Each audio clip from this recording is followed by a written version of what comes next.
বাবা মাওলানা মাওলানা মাওলানা, দিন দুনিয়ার মালিক বাবা মাওলানা। ও ভাই আমার পঠিত একটু আগে যে আয়াতটুকু তিলাওয়াত করেছি, লিল্লাহি মুলকুস সামাওয়াতি ওয়াল আরদ, আল্লাহ রাব্বুল আলামিন নিজে বলেছেন দিন দুনিয়ার মালিক কে, ভূমণ্ডল আর নবমণ্ডলের মালিক কে? আসলে দিন দুনিয়ার মালিক আল্লাহ। রমেশ চন্দ্র শীল গান লিখে গিয়েছে, মুসলমানের দল না বুঝে না শুনে না বুঝে ওই গান নিজেরা বলতেছে। ও ভাই এই গানের মাধ্যমে সে শিরিক গুনাহ করে, ঠিক কিনা? হ্যাঁ দুনিয়ার মানুষ শোনো, আল্লাহ ছাড়া অন্য কাউকে সিজদা করা যদি বৈধ হতো, তাহলে আমি জগতের নারীদেরকে বলতাম তোমরা তোমাদের স্বামীকে সিজদা করো। আমার কথা নাকি রাসূলের কথা? কথা বলেন ভাই, কথা বলেন। আমি বলছি না রাসূল বলেছেন? রাসূল বলেছেন কোন মানুষকে যদি সিজদা করা, আল্লাহ ছাড়া কাউকে সিজদা করা যদি বৈধ হতো, জায়েজ হতো, আমি নারীদেরকে বলতাম তোমরা তোমাদের স্বামীদেরকে সিজদা করো। রাসূলের এই বক্তব্য দ্বারা বোঝা যায় আল্লাহ ছাড়া কাউকে সিজদা দেওয়া জায়েজ না, হারাম, ঠিক কিনা? ভাই কোন মানুষ যদি আল্লাহ ছাড়া অন্য কোন জায়গায় সিজদা করে, পীরের ভিতরে গিয়ে সিজদা করে, পীর সাহেবের সিজদা করে, অথবা অন্য কোন সত্তাকে সিজদা করে, তাহলে এটা হবে তার কাজের শিরিক, ঠিক কিনা? রাসূল সাল্লাল্লাহু আলাইহি ওয়াসাল্লাম বলেন, আমার ভয় হয় আমার ইন্তেকালের পরে তোমরা ছোট শিরিক করতে আরম্ভ করবা। সাহাবায়ে কেরাম জিজ্ঞেস করেন আল্লাহর হাবিব ছোট শিরিক আবার কোনটা? রাসূল সাল্লাল্লাহু আলাইহি ওয়াসাল্লাম বলেন আর-রিয়া, লোক দেখানো ইবাদত।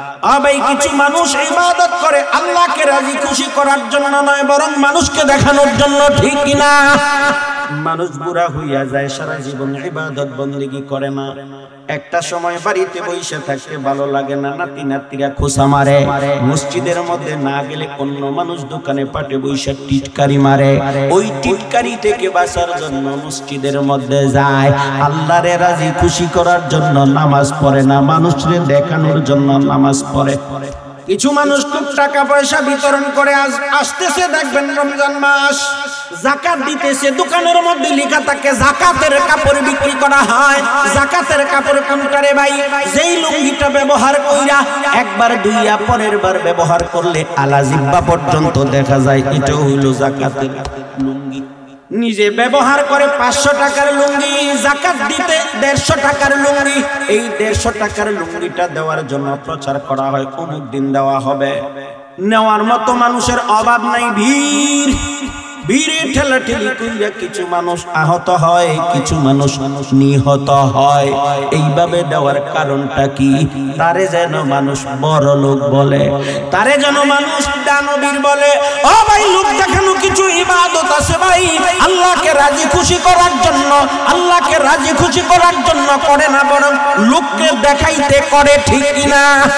নির্বাচন আসলে দেখা যায় কিছু মানুষ অযাচিত ভাবে নামাজ আদায় শুরু করে, মানুষ যেন তারে ভোট দিয়া একেবারে গাড়াইয়া ফেলে, ঠিক কিনা? وَإِذْ قَالَ لُقْمَانُ لِابْنِهِ وَهُوَ يَعِظُهُ يَا بُنَيَّ لَا تُشْرِكْ بِاللَّهِ।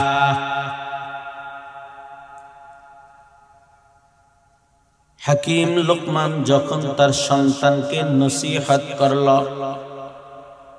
ইয়া বুনাইয়া লা তুশরিক বিল্লাহ, হে আমার সন্তান আল্লাহর সাথে কাউকে শরীক করবা না, শিরিক গুনাহ করবা না।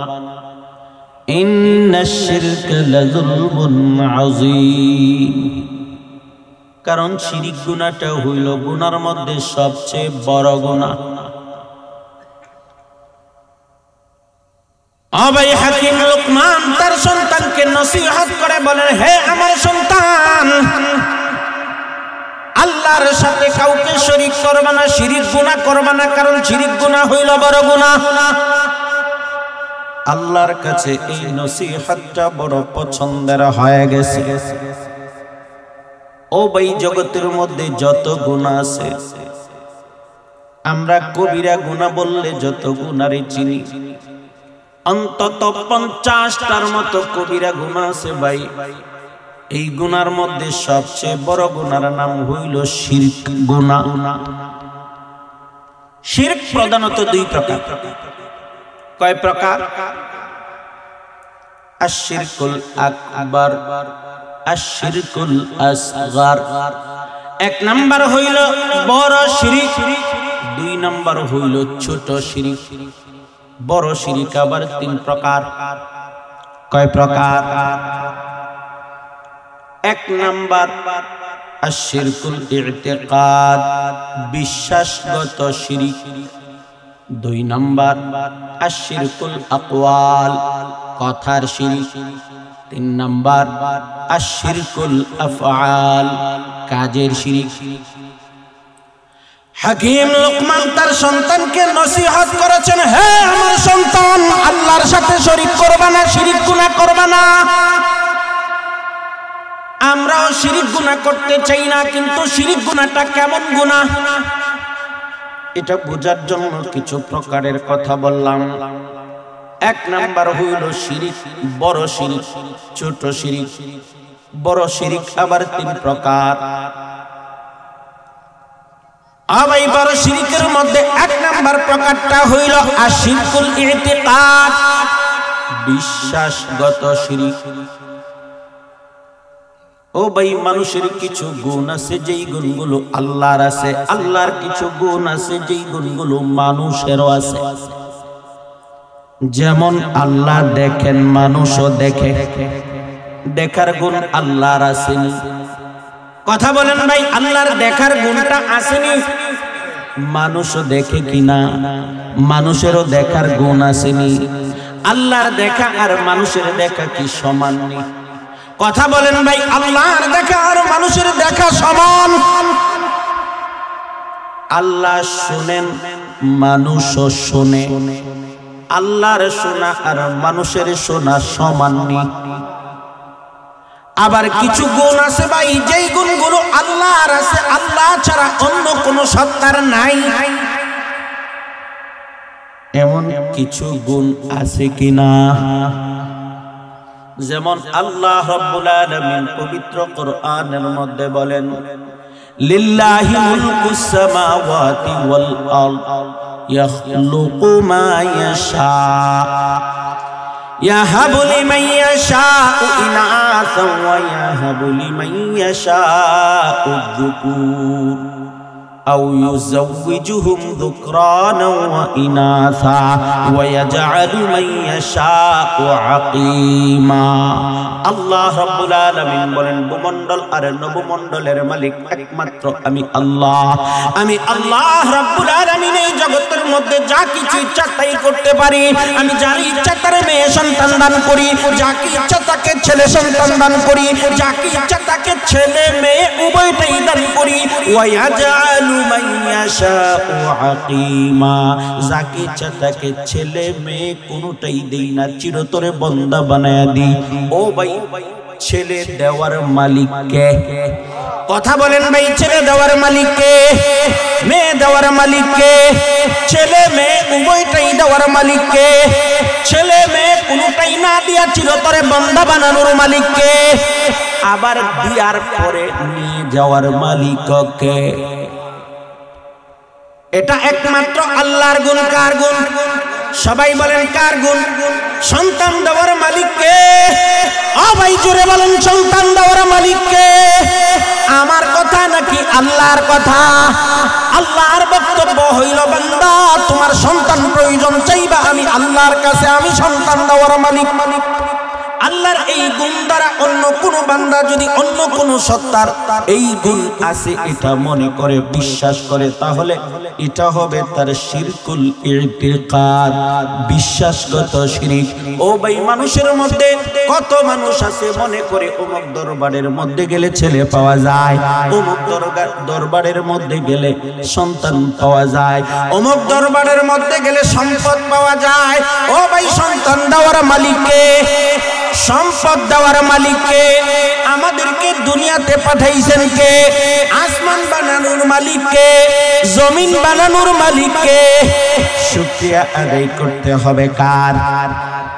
الحمد لمن قدر خيرا وخبالا والشكر لمن صور حسنا وجمالا فرد صمد عن صفة الخلق بريء رب أزلي خلق الخلق كمالا لا ضد ولا ند ولا حد لمولا الآن كما كان ولم يلقى الزوالا أبا এই জগতের মধ্যে যা কিছু আছে যা কিছু আমরা দেখি অথবা দেখি না সব কিছু বানিয়েছেন কে शम्स कमर सुर्ख ज़मी अंजुम अख्तर दश्त जिबल वादी सहरा समंदर मोर मलक दामदर तैर कबूतर शाम सहर जुल्मत जो अहमर असगर गुलजार गुलाबुर्ग शजर किसने बनाया गुलजार गुलाबुर्ग शजर किसने बनाया तालिब मायूसी का हो ये सब जिसने बनाया ও ভাই এই জগতের মধ্যে যা কিছু আছে সব কিছু বানিয়েছেন আল্লাহ আমাদেরকেও বানিয়েছেন আল্লাহ জমিনকে বিছানা বানিয়েছেন আল্লাহ আসমানকে ছাদ বানাইয়া দিয়েছেন আল্লাহ আমাদেরকে সম্পদ দেওয়ার মালিক আল্লাহ সন্তান দেওয়ার মালিক আল্লাহ ঠিক কি না যেই সমস্ত গুণ একমাত্র আল্লাহর সাথে সম্পৃক্ত আল্লাহ ছাড়া অন্য কারোর এই গুণ নাই এই সমস্ত গুণ দ্বারা অন্য কোন সত্তাকে গুণান্বিত করার নাম আশরিকুল ইতিকাদ বিশ্বাসগত শিরক দুই নাম্বার কথার শিরক আশরিকুল আকওয়াল ও ভাই কিছু মানুষ দেখবেন কথা বলতে গিয়া রং করে শিরক করে ফেলে বিয়ের সময় বেয়াই সাহেব মেয়ের বাবা ছেলের বাবার হাতে নিজের মেয়ের উঠাইয়া দেয় ও বেয়াই সাহেব এতদিন পর্যন্ত আমার মেয়েটা আমার বাড়িতে ছিল আজকে আপনার হাতে উঠাইয়া দিলাম আল্লাহর পরে আপনি একটু দেখা নিয়ে আল্লাহর পরে কথা বলেন আল্লাহর পরে আপনি একটু দেখা রাখেন আচ্ছা ভাই কথাটা যদি এইভাবে বলতো বেয়াই সাহেব আল্লাহর উপর ভরসা আল্লাহর হাতে সুপর্দ করলাম বাকি আপনিও আমার মেয়েটাকে একটু দেখে রাখবেন এইভাবে কথা বললে সমস্যা ছিল না কিন্তু বলছে কেমনে আল্লাহর পরে আপনি একটু দেখা রাখেন আল্লাহ তো দেখবেই পাশাপাশি আপনিও দেখবেন শিরক বৃষ্টি হয় না চতুর্দিকে খরা অনাবৃষ্টির কারণে ক্ষেত চৌচির হয়ে যাচ্ছে ফেটে আমাদের দেশে মেঘমাগার কিছু রেওয়াজ আছে আমি এক জায়গায় বসে বসে শুনতেছি পরে কলেজে এসে আমার বন্ধু বান্ধবরে জিজ্ঞেস করছি এরকম এরকম কিছু কথা শুনছি কইটা মেঘমাগে কেমনে মাগছে খানা মেগারে তুই নি আমার বাই একদার পানি দিলে সিনার বাত খাই আপনাদের এলাকায় এইভাবে বৃষ্টি মাগে বৃষ্টি দেওয়ার মালিক কে কথা বলেন ভাই বৃষ্টি দেওয়ার মালিক কে আল্লাহ রাব্বুল আলামিন বৃষ্টি দেওয়ার মালিক কিন্তু কানা মেঘার কাছে বৃষ্টি চায় ও ভাই এটা হইল তার কথার শিরক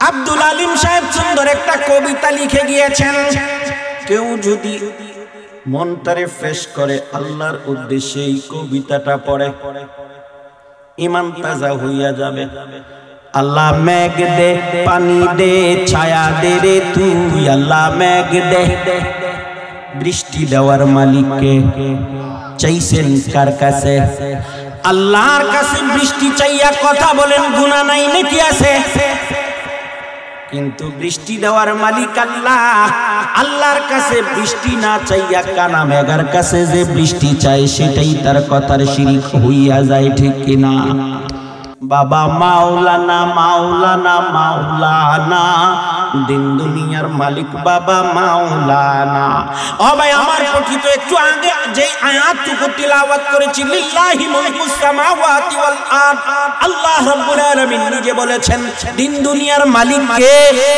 ভূমণ্ডল আর নবমণ্ডলের মালিক কে দুনিয়ার মালিক বানাইয়া কথা বলে গান গায় বাবা মাওলানা মাওলানা মাওলানা দিন দুনিয়ার মালিক বাবা মাওলানা দিন দুনিয়ার মালিক আসলে কে আসলে দিন দুনিয়ার মালিক আল্লাহ।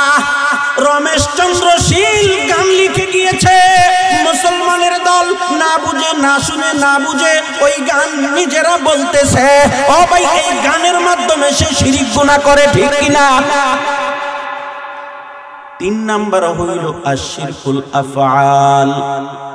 বড় শিরিক 3 প্রকারের মধ্যে 3 নাম্বার হইল কাজের শিরিক।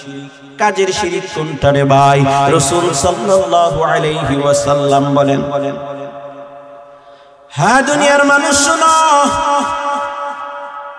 আল্লাহ ছাড়া অন্য কাউকে সিজদা করা যদি বৈধ হতো, তাহলে আমি জগতের নারীদেরকে বলতাম তোমরা তোমাদের স্বামীকে সিজদা করো। আমার কথা নাকি রাসূলের কথা? কথা বলেন ভাই, কথা বলেন। আমি বলছি না রাসূল বলেছেন?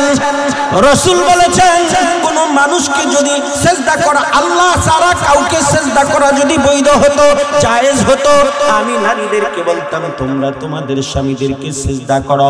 রাসূলের এই বক্তব্য দ্বারা বোঝা যায় আল্লাহ ছাড়া কাউকে সিজদা দেওয়া জায়েজ না, হারাম, ঠিক কিনা? ভাই, কোন মানুষ যদি আল্লাহ ছাড়া অন্য কোন জায়গায় সিজদা করে, পীরের ভিতরে গিয়ে সিজদা করে, পীর সাহেবের সিজদা করে, অথবা অন্য কোন সত্তাকে সিজদা করে, তাহলে এটা হবে তার কাজের শিরিক, ঠিক কিনা? বড় শিরিক কয় প্রকার বলছিলাম? 3 প্রকারের ব্যাখ্যা সংক্ষেপে করলাম। এরপরে রয়ে গেল ছোট শিরিক। রাসূল সাল্লাল্লাহু আলাইহি ওয়াসাল্লাম বলেন, আমার ভয় হয় আমার ইন্তেকালের পরে তোমরা ছোট শিরিক করতে আরম্ভ করবা। সাহাবায়ে কেরাম জিজ্ঞেস করেন, আল্লাহর হাবিব ছোট শিরিক আবার কোনটা? রাসূল সাল্লাল্লাহু আলাইহি ওয়াসাল্লাম বলেন, আর-রিয়া, লোক দেখানো ইবাদত।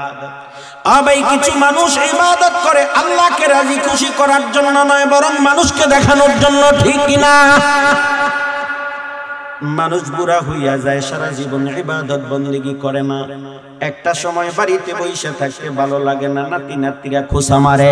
মসজিদের মধ্যে না গেলে অন্য মানুষ দোকানে পাটে বসে টিটকারি মারে। ওই টিটকারি থেকে বাঁচার জন্য মসজিদের মধ্যে যায়। আল্লাহরে রাজি খুশি করার জন্য নামাজ পড়ে না, মানুষকে দেখানোর জন্য নামাজ পড়ে। কিছু মানুষ খুব টাকা পয়সা বিতরণ করে, আসতেছে দেখবেন রমজান মাস, যাকাত দিতেছে, দোকানের মধ্যে লেখা থাকে যাকাতের কাপড় বিক্রি করা হয়। যাকাতের কাপড় কোনটা রে ভাই? যেই লুঙ্গিটা ব্যবহার কইরা একবার দুইয়া পরের বার ব্যবহার করলে আলা জিব্বা পর্যন্ত দেখা যায়, এটা হইল যাকাতের লুঙ্গি। নিজে ব্যবহার করে 500 টাকার লুঙ্গি, যাকাত দিতে 150 টাকার লুঙ্গি। এই 150 টাকার লুঙ্গিটা দেওয়ার জন্য প্রচার করা হয় অমুক দিন দেওয়া হবে। নেওয়ার মতো মানুষের অভাব নাই, ভিড়, ভিড়ে ঠেলাঠেলি কইরা কিছু মানুষ আহত হয়, কিছু মানুষ নিহত হয়। এইভাবে দেওয়ার কারণটা কি? তারে যেন মানুষ বড় লোক বলে, তারে যেন মানুষ দানবীর বলে। ও ভাই, লোক দেখানো কিছু ইবাদত আছে ভাই, আল্লাহকে রাজি খুশি করার জন্য, আল্লাহকে রাজি খুশি করার জন্য করে না, বরং লোককে দেখাইতে করে, ঠিক কিনা? নির্বাচন আসলে দেখা যায় কিছু মানুষ অযাচিত ভাবে নামাজ আদায় শুরু করে, মানুষ যেন তারে ভোট দিয়ে একেবারে গাড়াইয়া ফেলে, ঠিক কিনা? আপনারা কি রাগ করতেছেন? খারাপ লাগতেছে? ووصينا الإنسان بوالديه حملته أمه وهنا على وهن। ও ভাই, আল্লাহ রব্বুল আলামিন পরের আয়াতে বলতেছেন, আমি তোমাদের সন্তানকে ওসিয়ত করলাম, নির্দেশ দিলাম, সন্তানরা যেন মা বাবার সাথে ভালো ব্যবহার করে।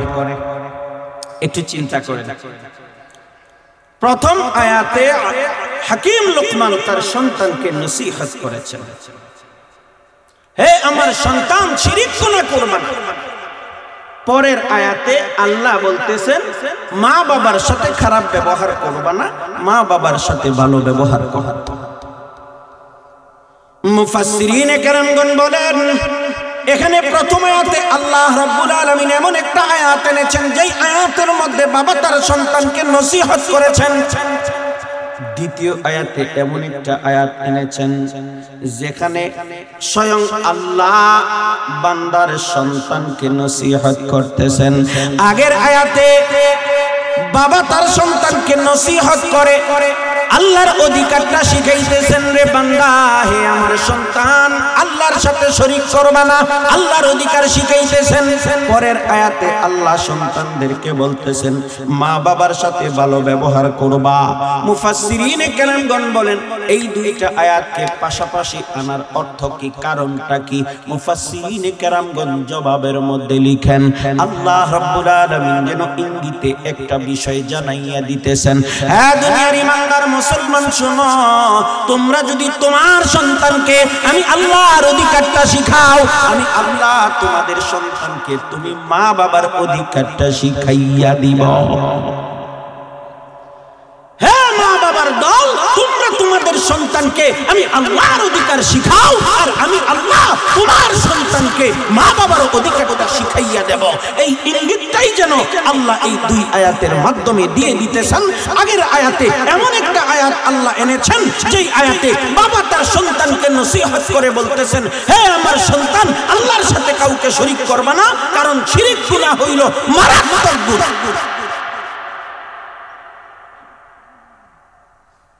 রাসূল সাল্লাল্লাহু আলাইহি ওয়াসাল্লাম মুআয রাদিয়াল্লাহু তাআলা আনহুকে ডেকে বলেন, হে মুআয লা তুশরিক বিল্লাহ, লা তুশরিক বিল্লাহি শাইআন ওয়া ইন কুতিলতা ওয়া হুযিবতা।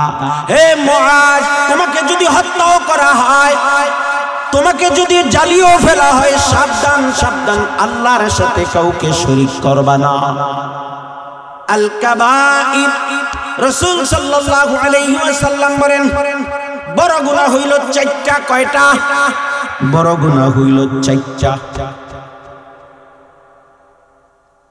আল ইশরাকু বিল্লাহ, এক নাম্বার বড় গুনাহটা হইল আল্লাহর সাথে কাউকে শরীক করা। দুই নাম্বার ওয়া উকুল ওয়ালিদাইন, মা বাবার সাথে নাফরমানি করা। শিরিক গুনাহ করব না, মা বাবার সাথে নাফরমানিও করব না।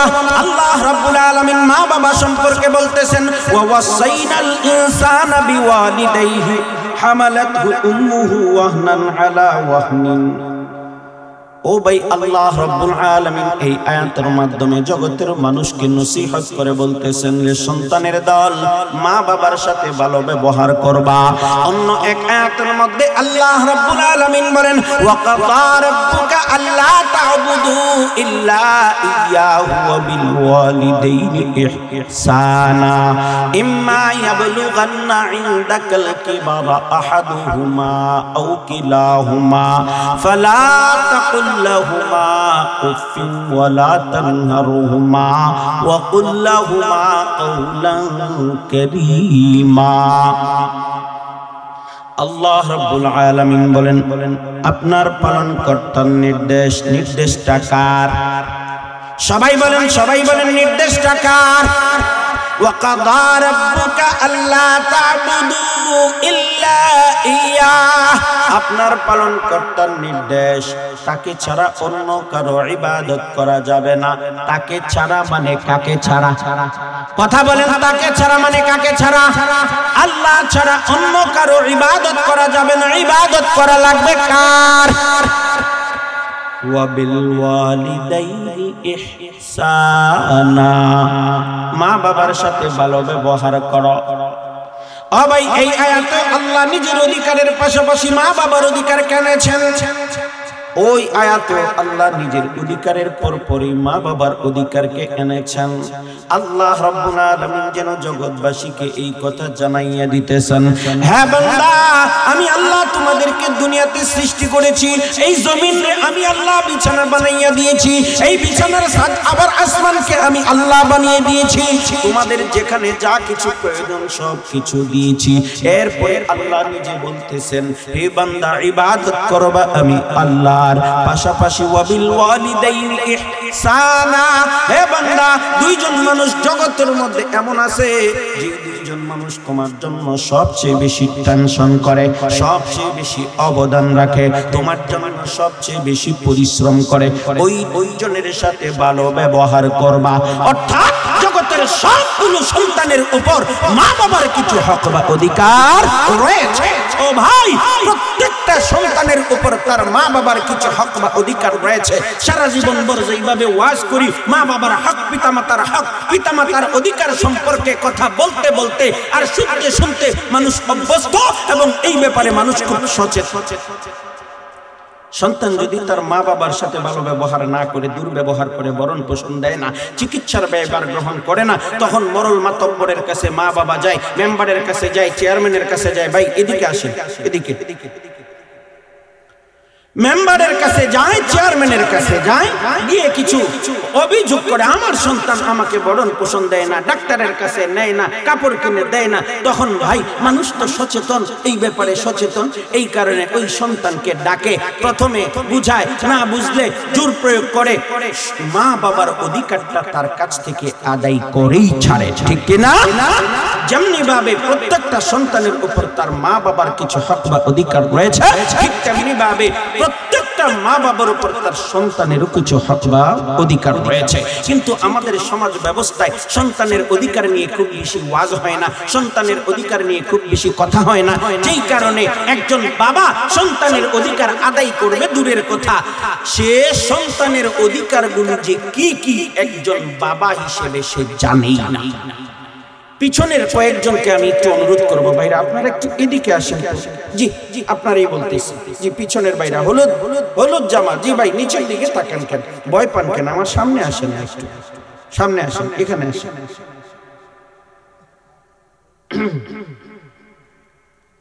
মাশাআল্লাহ, এই তো দেখতে সুন্দর হয়। একটু এদিকে আসেন, এদিকটা একেবারে খালি, এদিকে মানুষ। আচ্ছা, এখানে যারা মা বাবার দল আছেন, পর্দার আড়ালে যে সমস্ত মারা আছেন, একটু শুনবেন। প্রত্যেকটা সন্তানের উপর মা বাবার কিছু হক বা অধিকার রয়েছে, আবার প্রত্যেকটা বাবা মার উপর তার সন্তানের কিছু হক বা অধিকার রয়েছে।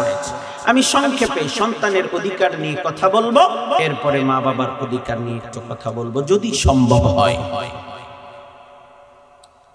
হযরত ওমর রাদিয়াল্লাহু তাআলা আনহুর কাছে এক সাহাবী গিয়ে জিজ্ঞেস করেন, আমিরুল মুমিনিন, শুধু কি সন্তানের কাছে মা বাবা অধিকার পাওনা, নাকি মা বাবার কাছেও সন্তানের কিছু পাওনা আছে?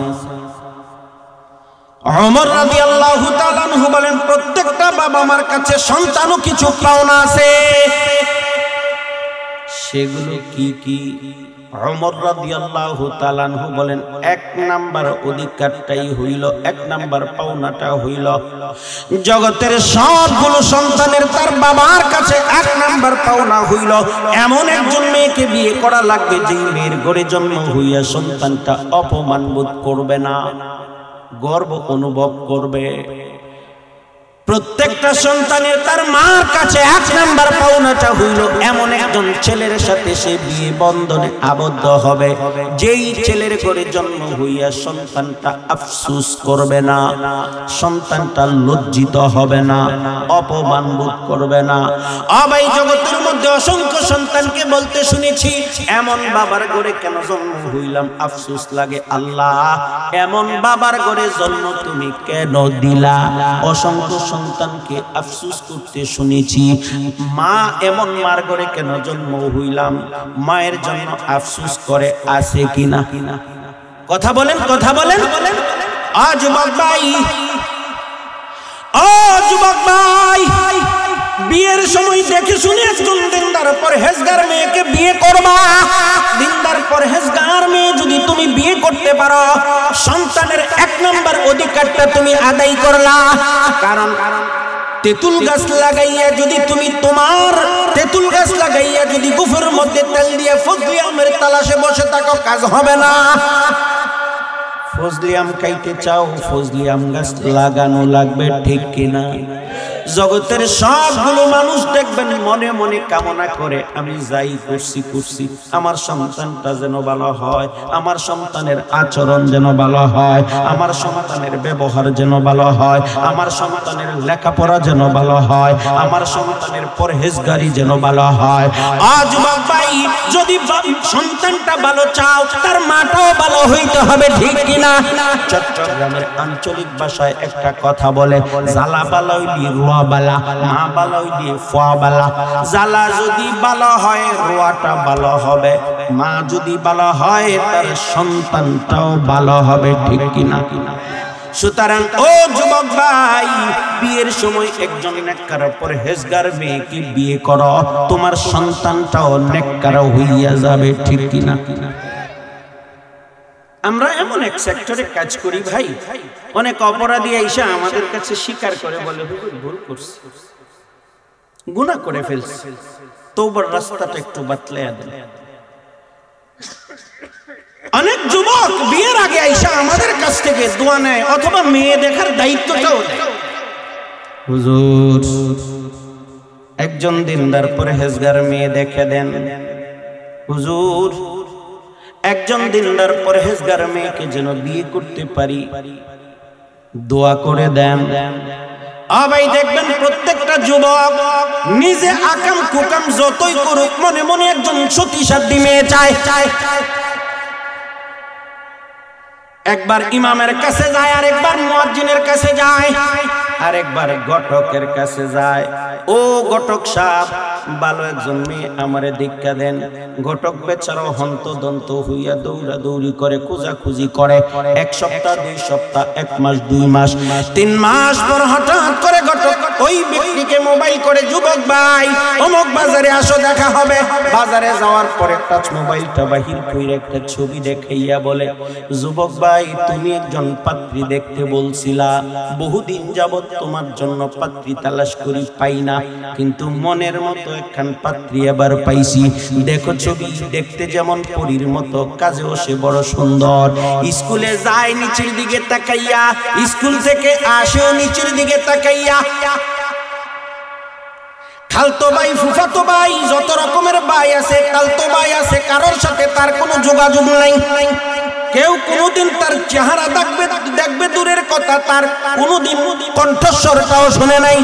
কোন ব্যক্তির সাথে সম্পর্ক দূরের কথা, সে বেগানা কোনো পুরুষের সাথে কথাও বলতে যায় না।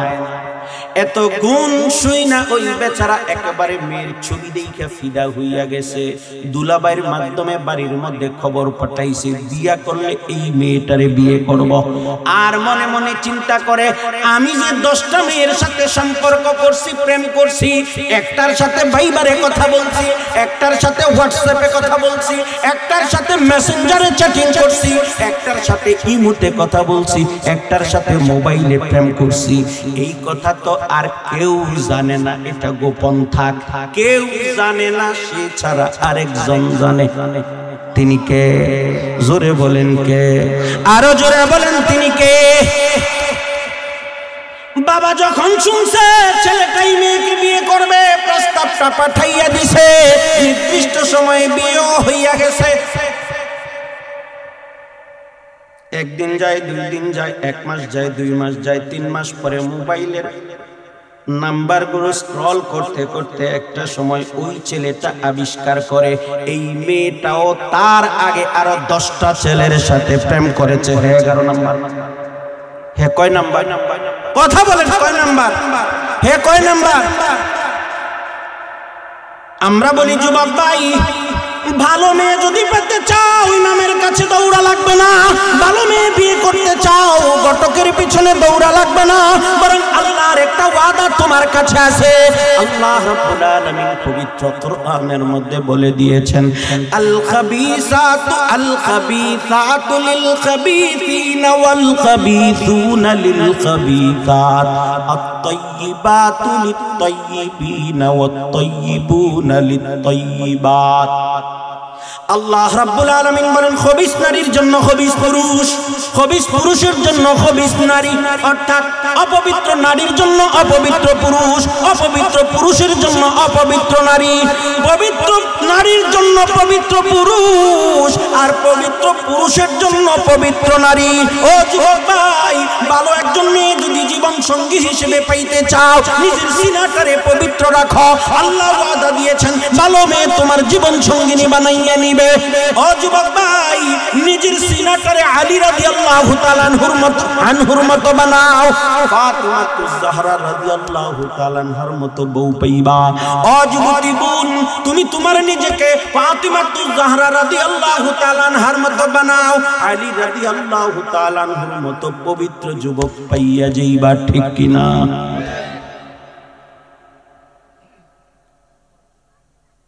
ও ভাই, বলতেছিলাম ওমর রাদিয়াল্লাহু তাআলা আনহু বলেন, বাবা মার কাছে সন্তানের এক নাম্বার পাওনা হইল বিয়ের সময়, বাবার কাছে পাওনা হইল ভালো একজন মেয়ে বিয়ে করো, মার কাছে পাওনা হইল ভালো একজন নেককার পুরুষ দেখে বিয়ে করো। দুজন যদি দুজনকে পবিত্র হিসেবে পায়, তাহলে সন্তানটাও পবিত্র হইয়া যাবে, নেককার হবে, দিনদার হবে, পরহেজগার হবে, ঠিক কিনা? সন্তানের 2 নম্বর অধিকার, জন্মের সাথে সাথে ডান কানে আজান দিতে হবে, বাম কানে ইকামত দিতে হবে। ডান কানে কি দেওয়া লাগবে? কথা বলেন, বাম কানে কি দিতে হবে? ডান কানে আজান, বাম কানে ইকামত দিলে কি লাভ হবে রে ভাই? ভাই, সন্তানের জীবনের সর্বপ্রথম আওয়াজ যদি হয় আজানের আওয়াজ, রাসূলের আওয়াজ, আল্লাহর আওয়াজ, এই সন্তানটার জীবদ্দশায় নাস্তিক মুরতাদ হইয়া মারা যাওয়ার ভয় থাকে না। ও যুবক ভাই, অসংখ্য যুবককে দেখেছি মুসলমানের ঘরে জন্ম, কিন্তু দেখেন ভাই তার আচরণের মধ্যে মুসলমানিত্ব নাই, নাস্তিকের আচরণ তার মধ্যে চলে আসে, ঠিক কিনা? যুবক ভাই, যুবকের কথার মধ্যে কেমন যেন মুরতাদের আসর আছে, মুরতাদের ঘ্রাণ পাওয়া যায়। ইদানিং অনলাইন অ্যাক্টিভিস্ট যারা, এখানে আপনারা কিছু ভিডিও দেখলে পার্থক্যটা টের পাবেন ভাই। মুফাসসিল ইসলাম নামে মুসলমানের সন্তান, কিন্তু কথা শুনলে আপনার রাগে শরীরটা রিরি করবে, ঠিক কিনা? 3 নম্বর অধিকার, তাহনীক করা। সন্তান জন্মের সাথে সাথে কোনো একজন আল্লাহওয়ালা বুজুর্গ ব্যক্তিকে আইনা মুখের মধ্যে খেজুর অথবা কুরমা চিবাইয়া চর্বিত খাবারটা ছোট্ট বাচ্চার মুখের মধ্যে দেওয়া।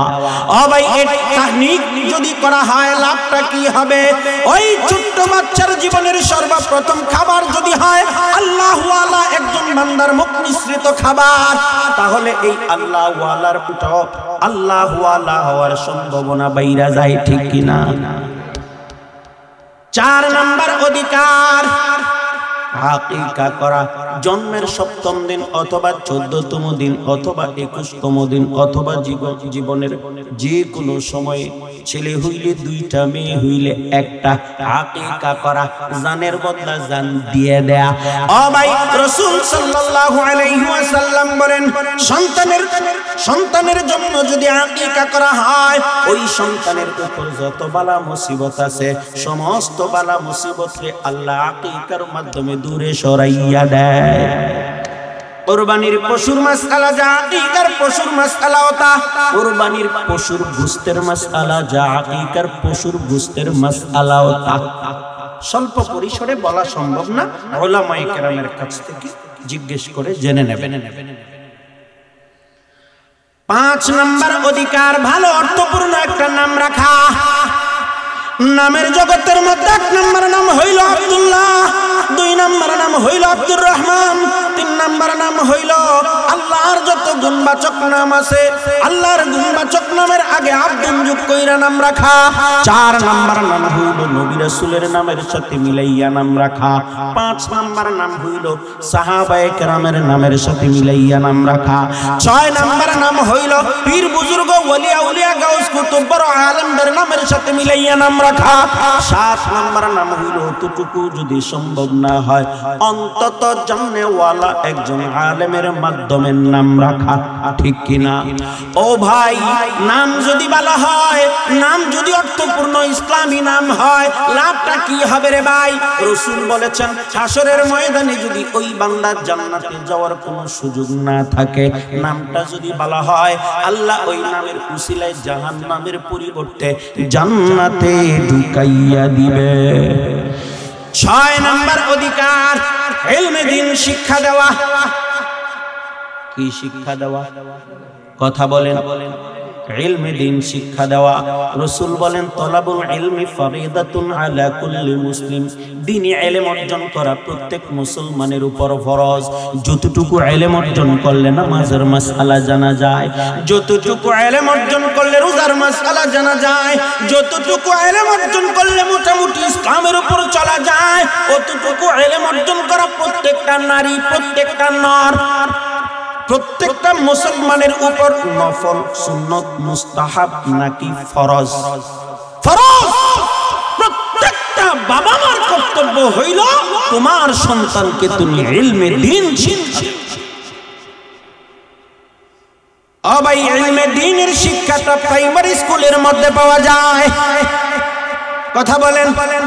প্রাইমারি স্কুলের মধ্যে পাওয়া যায়, হাই স্কুলের মধ্যে পাওয়া যায়, কলেজে, ভার্সিটিতে। ইলমে দ্বীন শিখাইতে হলে হুজুর যে মাদ্রাসা করছেন এই রকম মাদ্রাসার মধ্যে সন্তান দিতে হবে। ঠিক কিনা? কিছু মানুষ আছে ভাই মাদ্রাসার কথা শুনলে তেলে বেগুনে জ্বলা ওঠে। মাদ্রাসার মধ্যে সন্তান দেওয়া যাবে না। কেন দেওয়া যাবে না? মাদ্রাসার মধ্যে পড়লে চাকরি পাওয়া যায় না। আমরা বলি চাকরির আশায় আমরা তো মাদ্রাসায় পড়িও না। মাদ্রাসায় যারা পড়াশোনা করে তারা একমাত্র আল্লাহ এবং রাসূলকে রাজি আর খুশি করার জন্য পড়ে। ঠিক কিনা?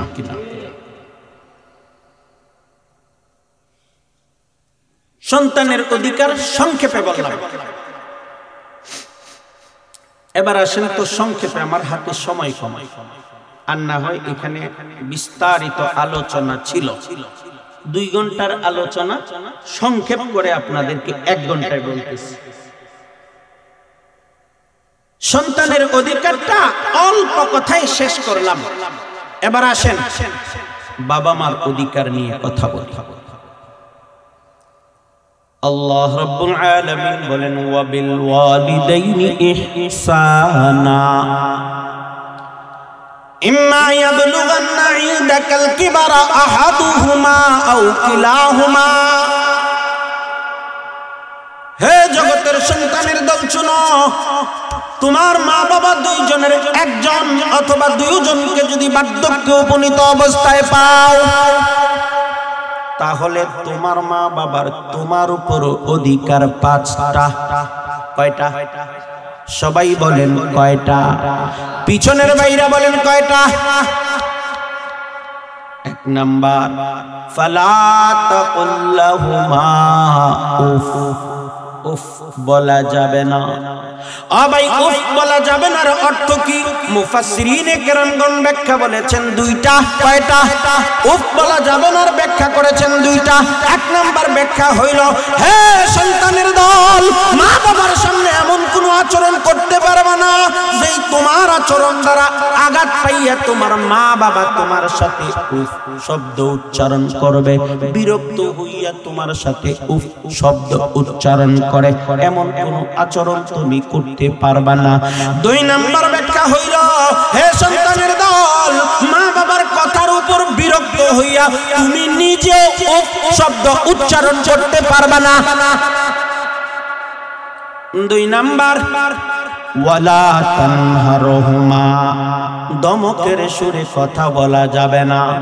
আজ ভাই তুমি তোমার মার আওয়াজের তুলনায় বড় আওয়াজে কথা বলতে পারবে না, বাবার আওয়াজের তুলনায় বড় আওয়াজে কথা বলতে পারবে না, মা বাবার সাথে দমকের সুরে কথা বলতে পারবে না, মেজাজ গরম দেখাইয়া কথা বলতে পারবে না, আগুনের মতো মেজাজ মা বাবার সামনে করতে পারবে না। মা বাবার সামনে তুমি গরম হইবা না, হইবা নরম, ঠিক কিনা? কথা বলেন ভাই, কথা বলেন। দমকের সুরে কথা বলা যাবে না, ঠিক কিনা? ওয়াকুল্লাহুমা কাওলান কারীমা। তিন নাম্বার হইল মা বাবার সাথে কথা বলো ভদ্রচিত ভাবে, একেবারে ভদ্রভাবে কথা বলো। আজ ভাই তোমার ডিকশনারির মধ্যে ভদ্রতার একেবারে সর্বোচ্চ পর্যায়ে যেটা, সেটা জমা হবে তোমার মা বাবার জন্য। তোমার মা বাবার সাথে একেবারে ভদ্রভাবে কথা বলো, ঠিক কিনা? ওয়াকফিদ লাহুমা জানাহাদ যুল্লি মিনার রাহমা, নম্রতার পাখা মা বাবার সামনে বিস্তার করে দাও। হে যুবক ভাই, তোমার মার সামনে তুমি নরম হইয়া যাও, তোমার বাবার সামনে তুমি নরম হইয়া যাও। তোমার মা বাবার সামনে তোমার আচরণ গরম হবে না, হবে নরম নরম, ঠিক কিনা? মনে পড়ে ছোট্ট কালী স্কুলে পড়ার সময় আমাদের মাস্টার সাহেব আমাদেরকে বাড়ির কাজ দিতেন, হাতের কাজ দিতেন। বাড়ি থেকে কিছু কাজ কাম করে নিয়ে আসো, আমরা আশেপাশের নদীতে যেতাম, ডুব দিয়া নিচ থেকে কিছু মাটি আবিষ্কার করে বের করে নিয়ে বাড়িতে আসতাম, পানি দিয়া এটারে মাখাইয়া খামির কাদা মাটি বানাইতাম।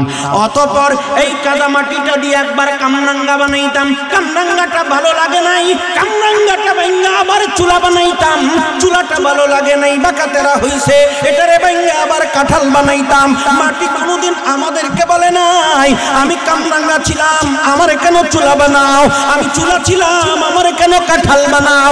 ও যুবক ভাই, মা বাবার সামনে একেবারে কাদা মাটির মতো হইয়া যাও। মা বাবা যেমনে বলবে তুমি তেমনি চলবা, ঠিক কিনা? মা বাবার সামনে একেবারে কাদা মাটির মতো হইয়া যাও, নরম।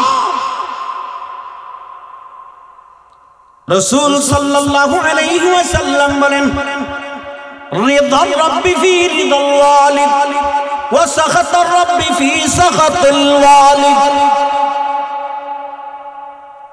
হে যুবকের দল, মা বাবা যদি তোমার উপর সন্তুষ্ট হইয়া যায়, মনে করবা আল্লাহ তোমার উপর সন্তুষ্ট আছে। আর মা বাবা যদি তোমার উপর অসন্তুষ্ট হইয়া যায়, মনে করবা তোমার আল্লাহ তোমার উপর অসন্তুষ্ট আছে।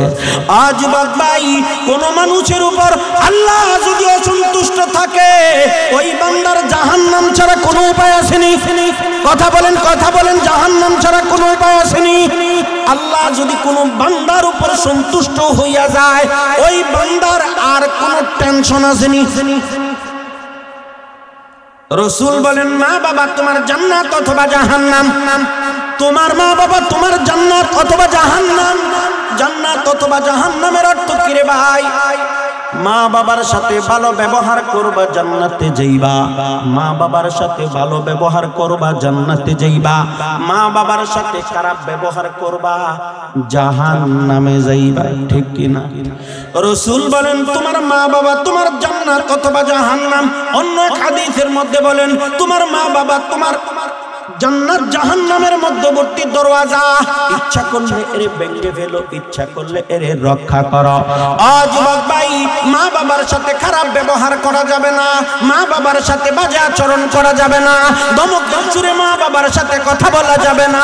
রাসূল যখন এই কথাগুলো সাহাবীদেরকে বুঝাইতেছিলেন, একজন সাহাবী জিজ্ঞেস করেন, আল্লাহর হাবিব, মা বাবা যদি সন্তানের উপর জুলুম করে, তবেও কি সন্তান তার মা বাবার সাথে খারাপ আচরণ করবে না?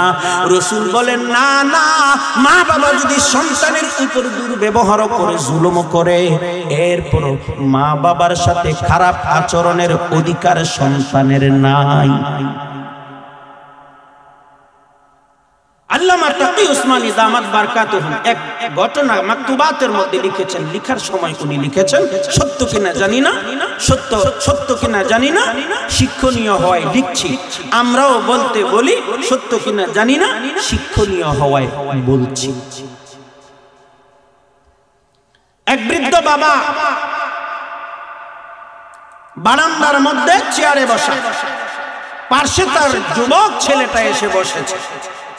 বাড়ির বাহিরে কলা গাছে কাক দেখে বাবা তার ছেলেকে, যুবক ছেলেকে জিজ্ঞেস করে, বাবা কলা গাছের মধ্যে এটা কি? ছেলে বলে কাক। একটু পরে আবার জিজ্ঞেস করে, বাবা কলা গাছের মধ্যে কি? ছেলে বলে কাক। একটু পরে আবার জিজ্ঞেস করে, বাবা কলা গাছের মধ্যে কি? ছেলে বলে কাউয়া। মেজাজ আগের মতো নরম নাকি একটু একটু গরম? কথা বলেন, আগের মতো নরম নাকি একটু একটু গরম? একটু পরে আবার জিজ্ঞেস করে, বাবা কলা গাছের মধ্যে কি? ছেলে জবাব দেয়, কতক্ষণ আগেই না বললাম এটা একটা কাউয়া। আবার জিজ্ঞেস করে, বাবা কলা গাছের মধ্যে কি? কয় কাউয়া। আবার জিজ্ঞেস করে, বাবা কলা গাছের মধ্যে কি? এবার ছেলে রাগের মাত্রা 56 ডিগ্রিতে উঠে গেছে। কয়বার না বললাম এটা একটা কাউয়া কাউয়া কাউয়া। মেজাজ নরম নাকি চূড়ান্ত ভাবে গরম? বাবা ছেলেকে বলতেছে, বাবা আলমারির উপরে গিয়া দেখো পুরাতন একটা সুটকেস রক্ষিত আছে, সুটকেসের ভিতরে একটা ডায়েরিটা খুলে নিয়ে আসো। ডায়েরি আনার পরে নির্দিষ্ট একটা পৃষ্ঠা নাম্বার বলে ছেলেরে বলতেছে, অমুক পৃষ্ঠায় যাও, কি লেখা আছে পড়ো। ভাই ওই ডেট অনুযায়ী পৃষ্ঠা নাম্বারটা খুইলা সন্তান লক্ষ্য করে দেখে, বাবা এইখানে তার দিন লিপি লিখেছে, কোন দিন কোন ঘটনা ঘটেছে। তারিখের দিকে তাকাইয়া দেখে এটা ওই সময়ের ঘটনা যখন এই যুবক ছেলেটার বয়স ছিল মাত্র 3.5 থেকে 4 বছর। লিখছেন বাবা, পড়তেছেন ছেলে। যুবক তার বাবার লেখা ডায়েরি পড়তেছে, বাবাই লিখেছে। আমি যুবক, নতুন বাবা হয়েছি, হাঁটি হাঁটি পা পা করে আমার সন্তানটা ধীরে ধীরে বড় হয়। আমি যেদিকে যাই আমার কানি আঙ্গুল ধরে আমার ছেলেটা আমার পাশে হাঁটে। আদু আদু স্বরে আমার ছেলে আমার সাথে কথা বলে, রাজ্যের কথা বলে। আমি আমার ছেলের কথায় খুব আপ্লুত হই, আনন্দিত হই। একদিন আমার ছেলের সাথে আমি চেয়ারে বসা, বারান্দায় আমি আমার চেয়ারে বসা, আমার ছেলে আমার পাশে এসে দাঁড়িয়ে আমাকে বাইরে কলা গাছের মধ্যে কাক দেখে জিজ্ঞেস করে, আব্বু কলা গাছের মধ্যে কি? আমি বললাম কাক।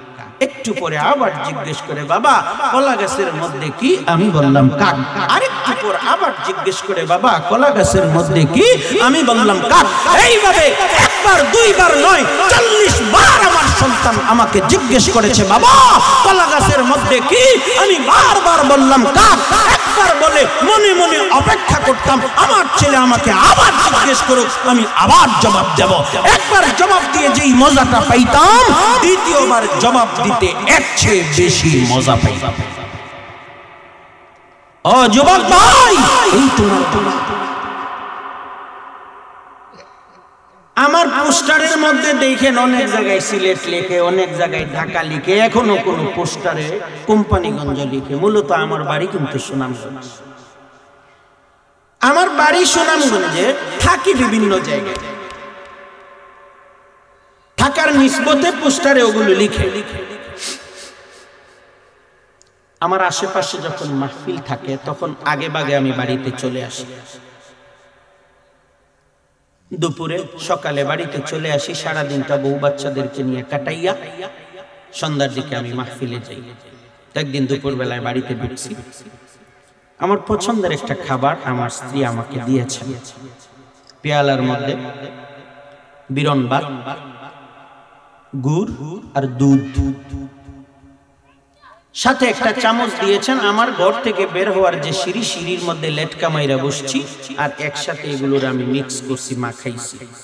মাখাইয়ে এক চামচ আমার মুখের মধ্যে দিয়েছি। তখন আমার 4 নাম্বার ছেলে, তখনকার শেষ ছেলে, আমার সামনে এসে হা কইরা দাঁড়াইছে। তখন ওর মুখে 1 চামচ দিছি। এমন সময় 3 নাম্বারটা এসে হা কইরা দাঁড়াইছে, ওর মুখে আরেক চামচ দিলাম। এমন সময় 2 নাম্বারটা এসে হা কইরা দাঁড়াইছে, ওর মুখে আরেক চামচ দিলাম। অবস্থা এমন হইছে এইটার মুখে দিলে হেডা হা করে, হেডের মুখে দিলে আগেরটা হা। আমি এর 1 চামচ, এর 1 চামচ, এর 1 চামচ এভাবে দিতেছি। অদূরে কাজ করতেছিলেন আমার স্ত্রী। উনি আমাকে বলতেছেন, আরে ওদের ভাত তো ওদেরকে দিছি, রান্না করছি সামান্য, যেটুকু ছিল তুমি পছন্দ করো তাই তোমাকে দিলাম, তুমি তোমার অংশ খাও, তোমারটা তুমি খাও। আমি তখন বললাম, তুমি বুঝবা না। একবার আমি মাখাইয়া আমার মুখের মধ্যে আমি 1 চামচ দিয়েছি, আল্লাহর কসম আমার মুখের মধ্যে দিয়ে আমি যেই মজাটা পেয়েছি, আমার সন্তানদের মুখে দিতে এর চেয়ে বেশি মজা পাইতেছি। যুবক ভাই, তোমার বাবা এমন। ও যুবক ভাই, লক্ষ্য করে দেখবা, তুমি যখন তোমার বাবার কাছে টাকা চাও, পিকনিকে যাইবা, বাবা কিন্তু তোমার টাকাটা তোমারে দিয়ে দেয়। তোমার ভালো এক জোড়া জুতা দরকার, 2000 টাকা দাম, তোমার জন্য বাবা কিন্তু 2000 টাকা দিয়ে ঠিকই জুতা কিনে। কিন্তু তোমার বাবার জুতার দিকে তাকাইয়া দেখো, 3 বছর যাবত সেলাই করে করে জুতা পরে, ঠিক কিনা? আজ ভাই, মা বাবার সাথে ভালো আচরণ করবা, অথচ তুমি মা বাবার সাথে ধমকের সুরে কথা বলো। ভাই, মা বাবারে ধমক দিয়া বসাইয়া রাখো, মা বাবার সাথে দুর্ব্যবহার করো, বলো মা বাবারে তুমি ধমকের সুরে বলো, তুমি বুঝবা না। আমাদের দেশের মধ্যে যুবকরা দেখবেন সেলুনের মধ্যে চুল কাটতে যায় গিয়া বড় বড় বান্দরের ছবি দেখে। 1 নাম্বার বান্দর, 2 নাম্বার বান্দর, 3 নাম্বার বান্দর। দেখা বড় একটা বান্দর রে পছন্দ করে, রোনাল্ডোর স্টাইলে চুলটা কাটটা দাও, একেবারে চতুর্পার্শ্বে স্টেডিয়াম বানাইয়া মাঝখানে হের বাপের কবরের মতো বানাইয়া রাখে। বাড়িতে যখন যায়, মা তখন তারে ডেকে বলতেছে, ও ছেলে বুঝলাম না, মুরগির ঝুটির মতো দেখা যায়, কি স্টাইলে চুল কাটলি? কয় তুমি বুঝবা না। কি বলে? কথা বলেন, কি বলে? তুমি বুঝবা না। ও যুবক ভাই, যখন তোমার বয়স ছিল অল্প, তুমি কথা বলতে পারতা না, তুমি শুধু আদু আদু স্বরে হ্যাঁ হু কথা বলতে পারো, আর কিচ্ছু বলতে পারো না। তখন তোমার পেটের মধ্যে খিদা, তুমি মাকে বলো নাই, তোমার মা বুঝে নিয়েছেন। তোমার মাথায় ব্যথা, তুমি বলো নাই, তোমার মা বুঝে নিয়েছে। তোমার পেটের মধ্যে ব্যথা, তুমি বলো নাই, তোমার মা বুঝে নিয়েছে। যখন তুমি কথা বলতে পারতে না, তখন তোমার সব কথা তোমার মা বুঝতে পারে। আর এখন তোমার শরীরে গোস্ত বেশি, এখন তোমার শরীরের মধ্যে রক্ত বেশি, শক্তি বেশি, এখন তুমি দুনিয়ার সব বুঝো, আর তোমার মা বুঝো না। রাগ করতেছেন? যুবকরা তো মনে মনে চিন্তা করবে, আজকে তো হুজুরি দেখে আমরা রে না ধরছে। একজনে একটু আজানের ইয়দিন কি শেষ করে দেব? আচ্ছা, যতটুকু আলোচনা করছি, আল্লাহ রাব্বুল আলামিন আমাদের সকলকে আমল করার তৌফিক দান করুক। ওয়া আখিরু দাওয়ানা